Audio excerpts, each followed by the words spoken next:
Aplikasi pinjaman online Pinjamin yang masih resmi OJK di tahun 2025 ini. Dan sebelumnya teman-teman, banyak banget ya teman-teman yang mengalami gagal bayar dan juga telat bayar, mempertanyakan apakah DC lapangannya ini datang ke rumah atau enggak. Dan kemarin juga kita update ya mengenai aplikasi pinjol yang 97 pinjol tersisa. Sekarang tinggal 96 pinjol lagi. Artinya ada salah satu aplikasi pinjol resmi OJK yang sudah ditendang dari OJK.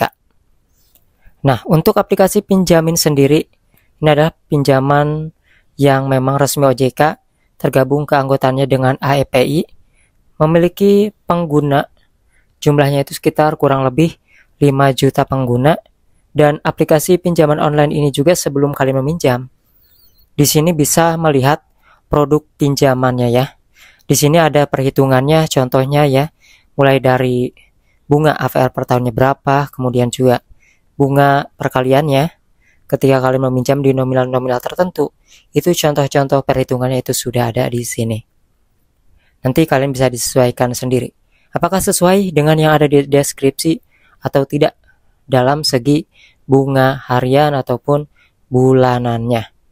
Karena tentunya dari perhitungan tersebut yang sudah dituliskan di deskripsinya akan berbeda lagi ketika kita mengalami telat bayar, yang mana tentunya akan ada tambahan yang namanya denda.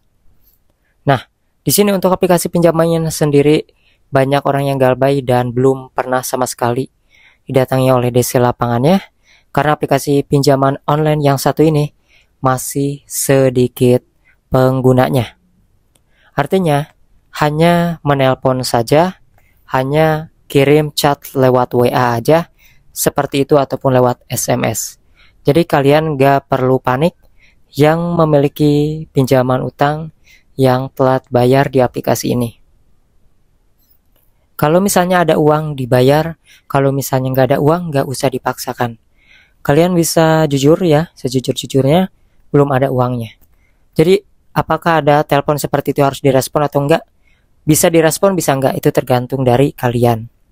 Namun yang pasti untuk DC belum ada yang pernah didatangi ya teman-teman.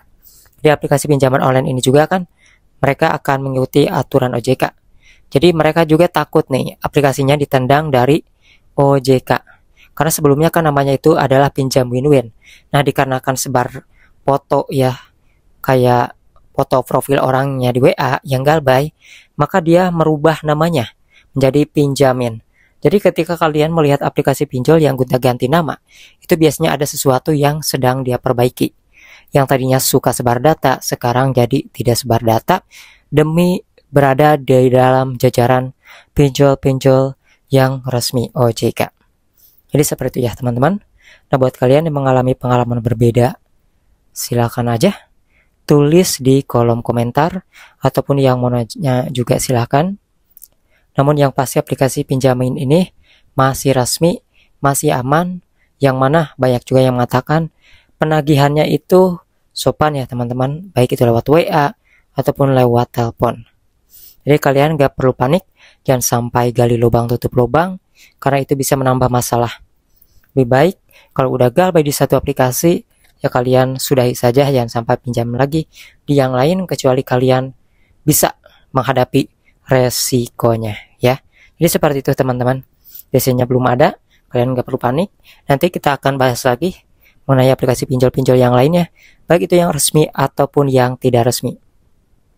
Karena di sini kita juga memberitahukan ya pinjol-pinjol yang ilegal. Jangan sampai kalian yang namanya terjebak kayak gitu ya, kecuali yang memang niat galbay di aplikasi yang ilegal seperti itu.